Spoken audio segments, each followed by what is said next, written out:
Hello everyone. तो आज हम लोग शॉर्ट ट्रिक में जो सीखने वाले हैं वो है क्वाड्रेटिक फंक्शंस का रेंज कैसे निकालते हैं। ठीक है, आपको सॉल्व करने में बहुत टाइम लगेगा। इसको सॉल्व करने से ज़्यादा अच्छा है कि आप एक फॉर्मूला याद कर लो। फॉर्मूला याद करते ही आपका काम आसान हो जाएगा। ठीक है, क्योंकि बहुत आसानी से आप कोई भी क्वाड्रेटिक फंक्शन का आप रेंज निकाल सकते हो। फॉर्मूला क्या, ध्यान रखिएगा कि जो क्वाड्रेटिक फंक्शन होता है आपको पता होगा कि x square plus b x plus c जो आपका रहता है ये क्वाड्रेटिक फंक्शन है जहां पे ए जो है वो नॉट इक्वल टू 0 होना चाहिए। ठीक है, अब इसमें है फॉर्मूला ये है केस वन। ठीक है, कि अगर ए पॉजिटिव है, ए अगर पॉजिटिव है तो जो इसका रेंज होता है वो होता है minus d by four a से infinity. Minus d by four a पे क्लोज और इंफिनिटी पे तो ओपन ही होगा। तो ए अगर पॉजिटिव है तो minus d by four a से इंफिनिटी हो जाएगा। अगर ए आपका नेगेटिव है, ठीक है, तो इसका जो रेंज होगा वो होगा माइनस इंफिनिटी से माइनस डी बाई फोर ए। ऐसा क्यों हुआ? तो देखो ध्यान से ऐसा क्यों होता है। इसका अगर जो ग्राफ देखें, ए जो जब जीरो से बड़ा रहता है इसका अगर ग्राफ देखें तो ग्राफ कुछ ऐसा होता है। ठीक है, अपवर्ड पैराबोला। अपवर्ड पैराबोला में यहाँ पे देखो ये पॉइंट मिनिमम कहलाता है और फिर ऊपर जा रहा है तो वो मैक्सिमम आ जाएगा। तो मैक्सिमम ये कहां तक जा रहा है? इंफिनिटी। और मिनिमम ये कहां तक जा रहा है? तो ये जो मिनिमम वाला पॉइंट है यही है माइनस डी बाई फोर ए वाला पॉइंट। ठीक है, यही है माइनस डी बाई फोर ए वाला पॉइंट। इसका वाई कोऑर्डिनेट की बात करा जाए तो माइनस डी बाई फोर ए और यहां से जा रहा है ये इंफिनिटी। केस टू की बात करें, अगर ए नेगेटिव है तो ध्यान रखिएगा कि इसका ग्राफ कुछ ऐसा होगा, डाउनवर्ड पैराबोला। ठीक है, और ये जो पॉइंट आपका बनता है, ये जो पॉइंट आपका यहाँ पे है यही पॉइंट है माइनस डी बाई फोर ए। ठीक है, ये जो पॉइंट है ये आपका माइनस डी बाई फोर ए है। अब माइनस डी बाई फोर ए और नीचे कितना मिनिमम गया तो माइनस इंफिनिटी, मतलब माइनस इंफिनिटी से माइनस डी बाई फोर ए तक गया, यही इसका रेंज हो गया। तो बस ये दो फॉर्मूला अगर आप याद कर लो तो आप सारे क्वाड्रेटिक इक्वेशन के रेंज निकाल सकते हो। चलो सॉल्व करते हैं क्वेश्चन। ठीक है, सॉल्व करते हैं क्वेश्चन।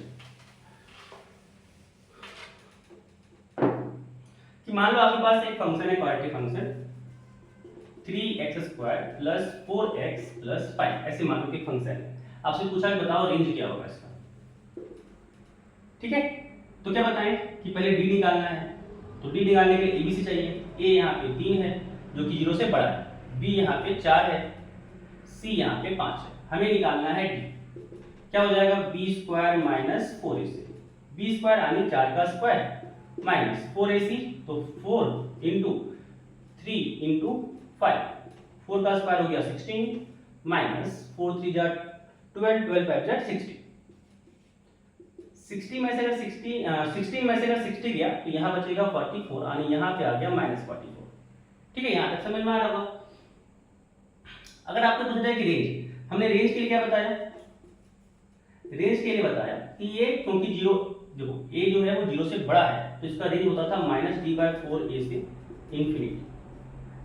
ठीक है, अब माइनस डी बाई फोर ए चाहिए मुझे, तो माइनस डी बाई अगर फोर ए निकालना चाहते हैं तो यहाँ पे आप देखो गौर से कि माइनस डी मेरा माइनस 44 आया। ठीक है, और नीचे 4 यानी 4 इंटू यहाँ पे हो गया 3। 4 से 44 कटा 11 टाइम्स में और माइनस माइनस हो गया प्लस यानी 11/3 आ गया माइनस डी बाई फोर ए। तो इसका जो रेंज आ गया वो आ गया यहाँ पे 11/3 से इंफिनिटी। इसका जो रेंज आ गया वो आ गया 11/3 से इंफिनिटी। बस यही चीज आपका यहाँ पे हो गया। ठीक है, चलो एक और क्वेश्चन करते हैं इसको। एक और क्वेश्चन कर लेते हैं इसमें a नेगेटिव हो। ठीक है, कि मान लो अगर fx यहाँ पे दिया हुआ है minus 2x square minus plus 5x minus 7, ऐसे कुछ मान लो कि दिया हुआ। ठीक है, आपसे पूछ रहा है बताओ इसका रेंज क्या है। पूछ रहा है बताओ इसका रेंज क्या है। अब क्योंकि इस बार a देखो कितना है -2 जो कि नेगेटिव होता है कि नहीं, तो इसका जो रेंज होगा, इसका जो रेंज होगा वो कितना होगा? माइनस इंफिनिटी से माइनस डी बाई फोर ए तक। ठीक है, चलो जो चाहिए उसको ले निकालते हैं अब चीजें। सबसे पहले मुझे चाहिए डी, तो डी के लिए formula same, B square minus 4ac, B यानी 5 का स्क्वायर माइनस 4 इंटू ए कितना, ए यहाँ पे -2, सी कितना तो यहाँ पे माइनस का 7, कितना हो गया 5 का स्क्वायर 25 माइनस, क्योंकि minus minus plus into minus minus, 4 into 2 8, 8 into 7, ठीक है 56। अब अगर 25 में 56 घटाएंगे तो ये होगा 31, ठीक है। चलो हमें चाहिए क्या, माइनस डी बाई 4a, तो माइनस डी 31 है 4a, यानी 4 इंटू a कितना -2, तो माइनस माइनस कट गया, कितना आ गया यहाँ पे आ गया 31/8। तो जो इसका रेंज हो जाएगा, जो इसका रेंज हो जाएगा वो हो जाएगा आपका माइनस इंफिनिटी से माइनस डी बाई 4 यानी 31/8। तो ये इसका रेंज हो जाएगा, ठीक है। तो आई होप आपको समझ में आया होगा कि कैसे हम लोग चीजों को यहाँ पे सॉल्व करते हैं, ठीक है।